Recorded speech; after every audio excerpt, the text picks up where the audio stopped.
लेकिन ऊपर वाले ने मेरी सुन ली, बहुत मेहरबान है वो। तुम्हें भेज दिया मेरे हाथों मरने।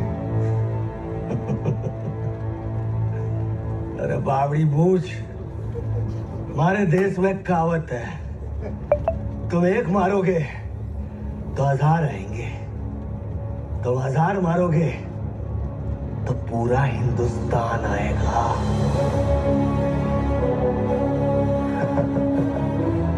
कोई नहीं आएगा, तुम सब बुजदिल हो। इतने बुजदिल हो कि अगर 10-15 हजार हिंदुस्तानियों को मार दिया ना, तो पूरा हिंदुस्तान हमारा प्रदेश है।